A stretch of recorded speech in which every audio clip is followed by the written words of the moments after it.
The silent vanguard.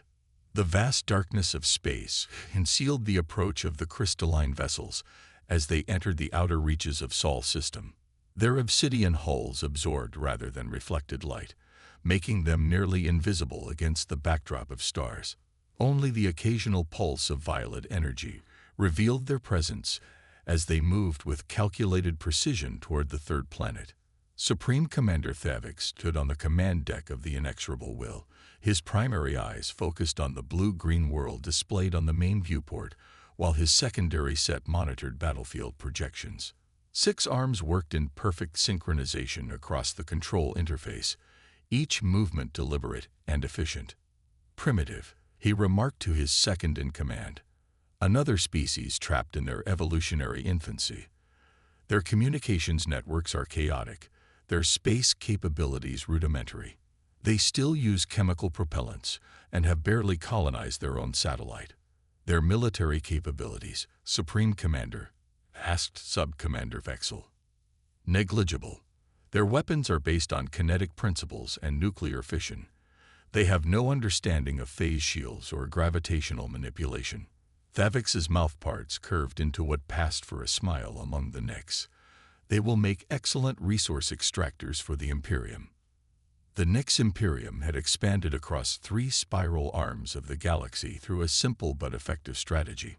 Identify developing civilizations, demonstrate overwhelming technological superiority, and offer a choice between servitude or extinction. In 9 centuries of expansion, none had successfully chosen the latter. Thavik keyed a series of commands. Initiate first contact protocol. Standard subjugation message on all their broadcasting frequencies. On Earth, the message arrived simultaneously on every communication device, in every language. People of Earth. The Nyx Imperium claims dominion over your world and species. Your technology is primitive. Your defenses are inadequate. You will submit to classification and integration within 7 rotations of your planet. Resistance will result in cleansing. This is our single communication. In Washington, D.C., the United Earth Defense Council convened an emergency session. Representatives from every nation filled the chamber with anxious murmurs.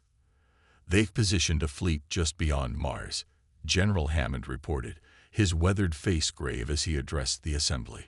Our telescopes count at least 30 vessels, each larger than anything we've ever constructed. Their weapons signatures are off the charts. What are our options? Asked President Chen, though the atmosphere in the room suggested everyone already knew the answer. Conventional weapons would be useless, Hammond replied. Nuclear armaments might damage their smaller vessels, but our delivery systems would likely be intercepted before impact. A heavy silence fell over the room until a woman in a naval uniform stood. Commander Elena Reyes, 42, carried herself with the quiet confidence of someone accustomed to making life-or-death decisions. The Distinguished Service Cross on her uniform spoke to her experience, but the intensity in her dark eyes spoke even louder. Madam President, she said, it's time to activate Project Stormbreaker. President Chen's expression tightened. That's a theoretical prototype, Commander, untested in actual combat. With respect, Madam President, it's significantly more than theoretical. Reyes nodded to a technical officer who dimmed the lights and activated a holographic display in the center of the chamber. The image showed a massive vessel unlike any human-designed craft. Its hull featured organic curves blended with angular weapon platforms. Even as a hologram, it projected a sense of contained power. 15 years ago, we discovered the remains of an ancient vessel buried beneath the Pacific Ocean, Reyes explained. The technology was beyond anything we'd ever seen. Adaptive metallurgy, quantum computing systems, energy weapons that manipulate the fundamental forces of physics. For over a decade, the brightest minds on Earth have been reverse engineering and integrating these technologies with our own innovations. She gestured, and the hologram shifted to show the vessel's internal systems. Stormbreaker isn't just a warship. It's a testament to human ingenuity. Where we couldn't understand the alien technology, we created workarounds. Where it was incompatible with our systems, We built interfaces. The result is something neither its original creators nor we could have built alone. And you believe this single vessel can stand against an entire alien armada? The Russian representative's skepticism was palpable. No, Minister, not alone. Rise changed the display again, showing 12 smaller vessels. These are the Valkyries, attack craft built using the same principles. Together, they form our first line of defense. Where are these ships now? President Chen asked. Hidden in plain sight, Madam President. Stormbreaker is concealed in a facility beneath Mount Rainier. The Valkyries are stationed at 12 points around the globe, disguised as regular military installations. And the crew, the best of the best, drawn from every nation's military and scientific communities. They've been training in secret for 3 years. They're ready. After hours of debate, the Council reached its decision. Earth would not announce its intentions to the Nix. Instead, they would let the aliens believe their assessment of humanity's capabilities was accurate, right until the moment it wasn't. Deep beneath Mount Rainier, Commander Reyes stood on Stormbreaker's bridge. Unlike traditional naval vessels with rows of stations, this bridge featured a circular design with crew members positioned around a central holographic projection of local space. Each station incorporated neural interfaces that connected operators directly to the ship's systems. Status report, Rise ordered as she took her position at the command station. All systems online, Commander, reported Lieutenant Kagawa, her operations officer. Power at 92% and rising. Neural networks synchronized and stable. Weapons systems. Graviton cannons charged and calibrated, responded Major Santos. Adaptive shield harmonics established. Kinetic accelerators loaded and ready. Rise nodded and placed her hands on the neural interface pads on her command console. The connection was immediate, a rush of information as the ship's systems integrated with her consciousness. She could feel Stormbreaker as an extension of herself. Its power reserves, the steady rhythm of its drive systems, the alertness of its sensors. Valkyrie Squadron's report ready, Commander. Communications Officer Park announced. All ships at combat readiness. Very good. Rise addressed the entire crew through the ship's communication system. This is Commander Reyes. In a few hours, we will engage an enemy that believes humanity is primitive, weak, and easily subjugated. They expect us to either surrender or die. Today, we show them how profoundly they've miscalculated. She paused, feeling the determination flowing from her crew through their neural connections. The Nix Imperium has never faced defeat because they've never encountered a species like ours. Where they rely on technological superiority, we combine technology with adaptability. Where they expect submission, they'll find defiance. Where they demand fear, they'll discover courage. Prepare for ascent. Let's introduce ourselves to the Nix Imperium. Aboard the Inexorable Will, Supreme Commander Thavix received the latest intelligence with growing satisfaction. Earth's military forces had mobilized but seemed hopelessly disorganized. Their space-capable vessels, primitive chemical rockets armed with nuclear warheads, were preparing defensive positions around their planet and its satellite. Pathetic, he observed. They intend to fight. Should we commence planetary bombardment? Sub-Commander Vexel inquired. No. Their resistance will be instructive for future acquisitions. Deploy the fleet in standard subjugation formation. Target their major military installations and governmental centers. Once their leadership structure collapses, the rest will surrender. The Nix fleet advanced toward Earth in perfect geometric formation. 30 vessels arranged in a 3-dimensional pyramid with the Inexorable Will at its apex. Their sensors detected the approaching human missiles long before they came within range. Deploying countermeasures, announced the weapons officer. Missile intercepts complete. Thavix barely acknowledged the report. Such primitive attacks warranted little attention. Begin the first wave off. Supreme Commander. The sensor officer's alarmed tone cut through the bridge's calm. Energy surge detected from the third planet's largest mountain range. The mountain's peak erupted, but instead of volcanic ash and lava, Stormbreaker emerged, rock and ice sliding off its adaptive hull as it rose majestically into the sky. Simultaneously, 12 locations around the globe discharged the smaller Valkyrie vessels, all accelerating at rates impossible for conventional human technology. On the inexorable Wills Bridge, confusion reigned momentarily. Unknown vessel configuration, reported the sensor officer. Energy signatures, inconsistent with their technological level. For the first time in his long military career, Supreme Commander Thavix felt a flicker of uncertainty. He quickly suppressed it. A desperate ploy. Reconfigure weapons and target these new vessels. As the Nyx fleet adjusted their formation to address this unexpected development, Commander Reyes gave her first battle order. Execute Operation Thunderclap. Stormbreaker and the Valkyries suddenly accelerated to velocities that shocked the Nyx sensors. Instead of approaching directly, the Earth vessels performed a complex series of maneuvers that split the Nyx formation, creating vulnerabilities in their defensive screen. They're using gravitational manipulation technology. Sub-Commander Vexel observed with disbelief. How is this possible?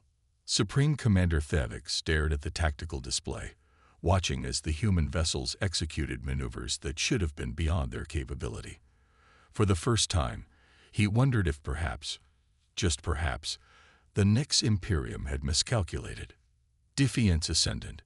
Supreme Commander Thavix watched the tactical display with growing alarm as the human vessels executed maneuvers that defied the Nyx battle computer's predictions.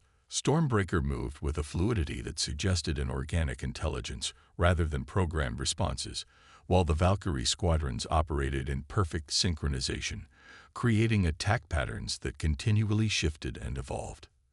Impossible, Sub-Commander Vexel muttered. Their technology cannot be this advanced. Our intelligence was comprehensive. Evidently not, Thavix responded coldly. Deploy the Ravager squadrons. Target the larger vessel first. It appears to be their command ship. 3 wings of Nyx attack craft detached from the larger vessels, their crystalline structures refracting starlight as they accelerated toward Stormbreaker. Each carried enough firepower to level a small city, their weapons calibrated to overwhelm conventional shielding through sheer destructive force. Aboard Stormbreaker, Commander Reyes felt the approaching threat through her neural link before the tactical systems even registered it. Incoming fighters, multiple vectors, Major Santos announced.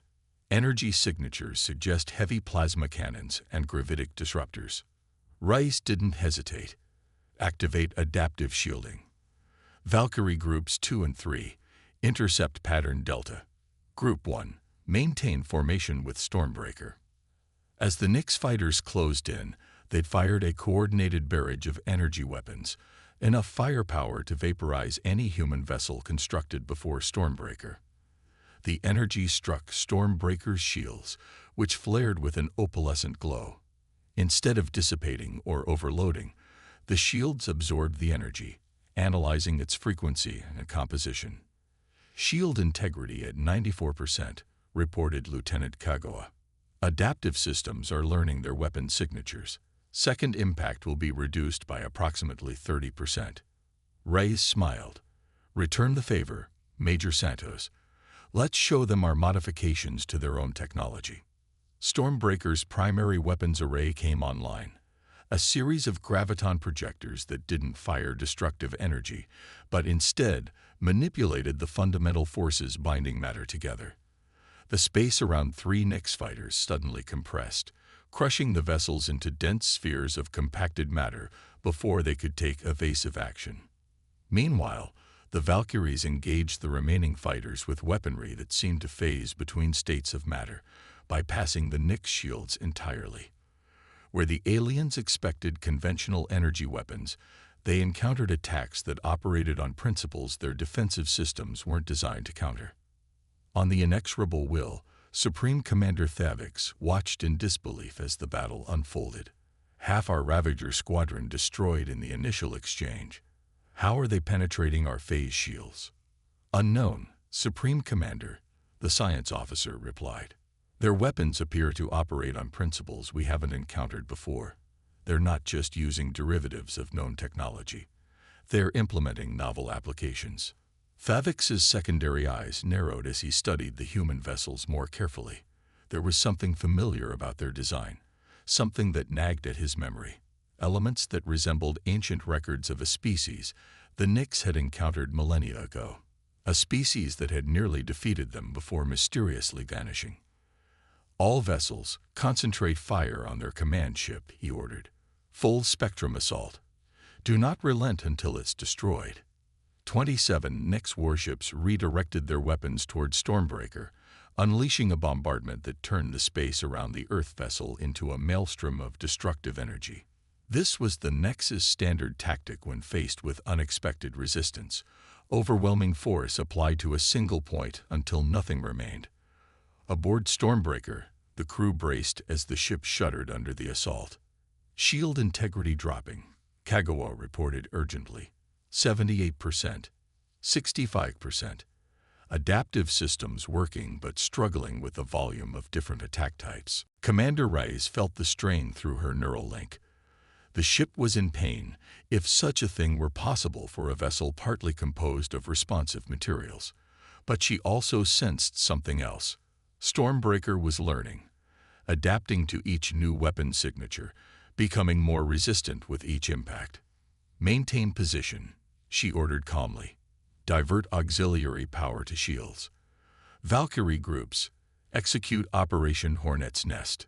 The 12 Valkyrie vessels suddenly broke formation, accelerating to attack velocities that strained the limits of their inertial dampeners. Instead of retreating from the overwhelming Nyx force, they charged directly into it, weaving through the larger vessels with precision that seemed impossible given their speed. Each Valkyrie targeted weapon emplacements on the Nyx ships, using precisely calibrated energy pulses to disrupt rather than destroy. The effect was immediate. Several Nyx vessels lost weapon synchronization, their devastating combined barrage falling into disarray. They're targeting our command and control systems, Vexel realized aloud. Not trying to destroy our ships but neutralize our coordinated attack capability. Thavix saw it too, a fundamentally different strategic approach than the Nyx had encountered before. Most species, when faced with superior numbers, attempted to destroy as many enemy vessels as possible. These humans were instead targeting capabilities, creating asymmetric advantages rather than seeking direct confrontation. Reconfigure to independent targeting, he ordered. Each ship, select your own targets. Do not rely on fleet coordination. But the damage was done. The momentary reduction in the barrage had given Stormbreaker's adaptive systems time to analyze and counter the most threatening Nyx weapon systems. The Earth vessel suddenly accelerated, its hull glowing with contained energy as it charged directly toward the inexorable Will. They're targeting the command ship, Vexel exclaimed. Evasive maneuvers. For a vessel of its size, the inexorable Will was remarkably agile, beginning a turn that would take it out of Stormbreaker's direct path. But Commander Reyes had anticipated this response. As the Nyx flagship turned, it exposed a previously shielded section of its hull, precisely where Stormbreaker's sensors had detected its power distribution node. Target locked, Santos confirmed. Firing main graviton array. The space between Stormbreaker and the inexorable Will seem to ripple as fundamental forces were manipulated. Unlike conventional weapons that delivered energy to destroy, this attack created a localized disruption in the fabric of space-time itself. The effect on the Nyx vessel was catastrophic, not through destruction but disruption. Systems failed as gravitational forces within the ship fluctuated wildly, throwing crew members against bulkheads and causing critical systems to tear free from their mountings. On the bridge, Supreme Commander Thavix was flung from his command station as artificial gravity reversed, then stabilized, then reversed again. Emergency systems activated, but they were designed to counter conventional damage, not the fundamental disruption of physical laws within the ship. How? He gasped as he pulled himself back to his station. How do they possess this level of technology? They were using chemical rockets mere decades ago. The answer came not from his officers, but from his own realization as he studied Stormbreaker more carefully. The design elements he had noticed earlier became suddenly, painfully clear. This vessel incorporated technology from the precursors, the ancient species that had nearly defeated the Nyx before their mysterious disappearance. Somehow, these humans had discovered precursor technology and not only understood it but improved upon it. All vessels, disengage, he ordered, a decision that would have been unthinkable hours earlier. Reform at fallback coordinates. Supreme Commander, Vexel questioned, shock evident in his voice. We still outnumber them significantly. Numbers are irrelevant when facing technology we don't understand, Thevix replied. We were mistaken about these humans. They're not primitive. They're dangerous in ways we didn't anticipate. As the Nyx fleet withdrew, regrouping at a position beyond Luna's orbit, Commander Reyes ordered her forces to maintain defensive positions around Earth rather than pursue. They're retreating, Santos observed. We could press the advantage. No, Reyes replied. We've achieved our objective. They now understand we're not easy prey. Pursuing them would risk casualties we can't afford if this is just the first wave of their forces. The following 12 hours brought an unexpected development, a communication request from the inexorable Will. On Stormbreaker's bridge, Commander Reyes straightened her uniform before nodding to Communications Officer Park. Put it through. The holographic display activated, showing Supreme Commander Thevix. Despite his alien physiology, his demeanor conveyed a mixture of caution and curiosity, rather than the arrogance that had characterized the Nyx's initial approach. Commander of the Earth vessel, he began, your resistance was unanticipated. The Nyx Imperium wishes to understand how your species advanced so rapidly. We didn't, Reyes replied simply. We adapted. It's what humans do. We found technology. We studied it. We improved it. And we made it our own. Your mistake was assuming that technological development follows a single linear path. Thevix was silent for a moment. The vessel you command incorporates precursor technology. This should not be possible. Your species could not have understood such advances. Perhaps you underestimate what becomes possible when an entire planet unites against a common threat, Reyes countered. Or perhaps you've grown so accustomed to easy conquests that you've forgotten what it means to face a species fighting for its survival. Another pause, longer this time. The Nyx Imperium offers terms, Thevix finally said. Not of your submission, but of coexistence. Your species has demonstrated qualities that merit reconsideration. After the communication ended, President Chen addressed Commander Reyes privately. They're afraid of us now, aren't they? Not exactly, Madam President, Reyes replied thoughtfully. I think they're afraid of what we might become. Today, we surprised them with 1 advanced vessel and 12 support craft. They're calculating how quickly we might build more, how rapidly we might advance if left unchecked. So this isn't peace. It's a postponement. Perhaps, but it's also an opportunity. The galaxy now knows that humanity isn't easily conquered. That reputation alone may be our greatest defense while we continue to develop. As Stormbreaker returned to Earth, landing amidst cheering crowds rather than the secrecy of its departure, Commander Reyes gazed up at the stars. The Nyx had retreated, but they wouldn't be the last advanced civilization humanity would encounter. The difference was that next time, Earth wouldn't be reacting to a threat. They would be ready. And somewhere in the vast reaches of space, Supreme Commander Thevix composed his report to the Nyx Imperium Council. For the first time in recorded history, a standard subjugation had failed. His recommendation was unprecedented. Earth should be classified not as a primitive world to be conquered, but as an emerging power to be monitored and perhaps eventually engaged as equals. After all, any species that could take ancient technology, understand it, improve it, and use it so effectively in mere decades possessed qualities the Imperium had not encountered before, and qualities that perhaps the Nix themselves had lost during their millennia of unchallenged dominance.